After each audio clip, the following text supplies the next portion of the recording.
Nama saya Valencia Hurdi dari kelompok 6. Saya akan mempresentasikan berjudul komunikasi massa. Komunikasi massa adalah komunikasi yang dilakukan melalui media massa. Contohnya seperti televisi, radio, bioskop, surat kabar, dan majalah. Menurut Wright, unsur-unsur komunikasi massa yang pertama, jumlah khalayak relatif besar, heterogen, sumber informasi bersifat anonim. Yang kedua, pengalaman terpaan informasi bersifat publik dan cepat. Yang ketiga, sumber bekerja lewat suatu organisasi media yang rumit. Yang keempat, pesan mungkin mewakili banyak orang atau pihak yang berbeda. Selanjutnya, teori-teori dasar komunikasi massa. Yang pertama, formula Laswell. Laswell adalah seorang ahli ilmu politik Amerika Serikat yang pada tahun 1948 mengungkapkan pemikirannya yang sangat terkenal dalam studi komunikasi massa. Menurut Laswell, untuk memahami proses komunikasi massa adalah dengan menjawab pertanyaan. Jadi si Laswell ini menjelaskan komunikasi dengan 5 pertanyaan yang simple.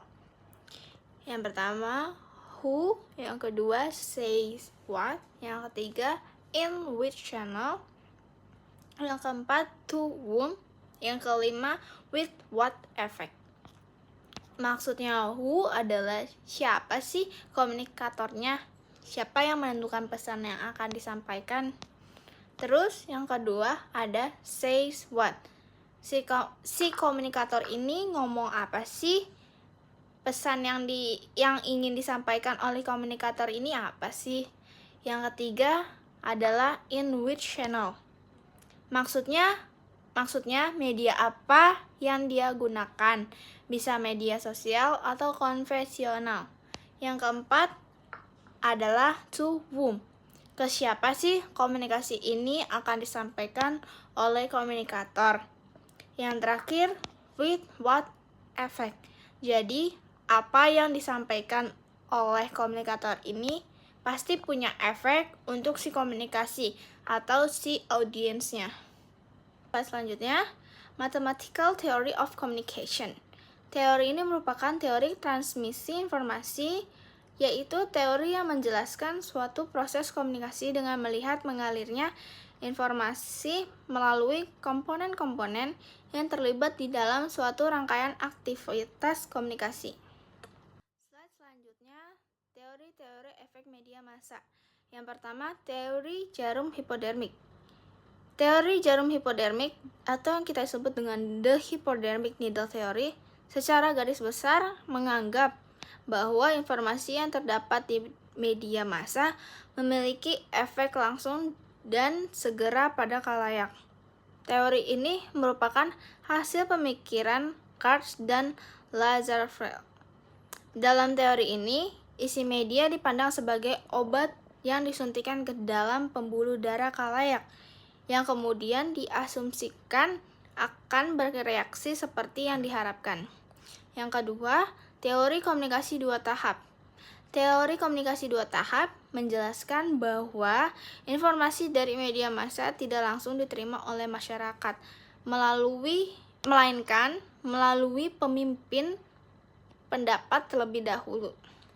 Pemimpin pendapat adalah individu yang memiliki pengetahuan lebih dan aktif mengakses media, serta berpengaruh dalam bidang tertentu, seperti kesehatan politik atau teknologi.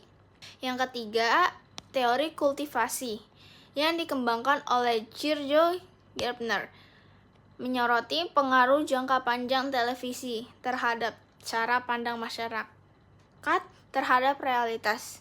Teori ini menekankan bahwa isi media yang bersifat stabil dan berulang akan membentuk persepsi sosial masyarakat, terutama melalui konsep mainstreaming. Analisis kultivasi melibatkan 3 tahap, yaitu analisis kelembagaan, 2 analisis sistem pesan, dan yang ketiga analisis kultivasi terhadap penonton. Hipotesis utama teori ini menyatakan bahwa semakin sering seseorang menonton televisi, semakin besar kemungkinan mereka melihat dunia nyata sesuai dengan gambaran media. Efek kultivasi ini bisa terjadi pada tingkat individu atau mikro maupun masyarakat atau makro. Selanjutnya teori khalayak, teori use and gratification.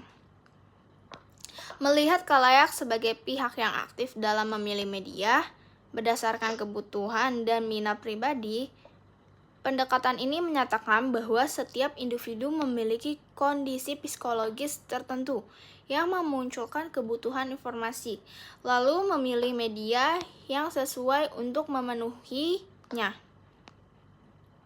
Pola penggunaan media ini menciptakan ekspektasi tertentu dan dapat membawa konsekuensi yang tidak selalu disadari sebelumnya. Khalayak dalam teori ini tidak pasif, tetapi berperan aktif dalam menentukan isi media yang mereka konsumsi. Selanjutnya, teori organisasi media. Teori organisasi media menyoroti bagaimana proses produksi berita berlangsung. Dalam organisasi media, salah satu konsep penting adalah gatekeeping, yaitu proses seleksi berita yang dilakukan oleh editor berdasarkan pengalaman nilai dan pertimbangan tertentu. Proses produksi berita melibatkan beberapa tahap, diantaranya mulai dari penentuan topik, distribusi tugas, peliputan, penyuntingan, penyajian siaran berita. Dalam proses ini sering terjadi fenomena groupthink, yaitu kecenderungan kelompok redaksi yang terlalu percaya diri sehingga kurang kritis dalam mengambil keputusan. Proses gatekeeping menunjukkan bahwa keputusan media tidak sepenuhnya objektif, melainkan dipengaruhi oleh struktur organisasi dan nilai-nilai individu di dalamnya. Selanjutnya, slide kesimpulan. Kesimpulannya adalah, dalam kehidupan, komunikasi sangat diperlukan oleh manusia untuk kelangsungan hidup dalam hal mempermudah dan memperjelas kepada seseorang untuk berkomunikasi. Para ahli mengemukakan model-model komunikasi yang disampaikan sangatlah banyak, tetapi semua model tersebut tidak ada yang sempurna dan saling melengkapi satu sama yang lain. Komunikasi yang terjadi dapat berjalan dengan lancar apabila semua faktor yang mempengaruhi dapat dipenuhi dengan baik.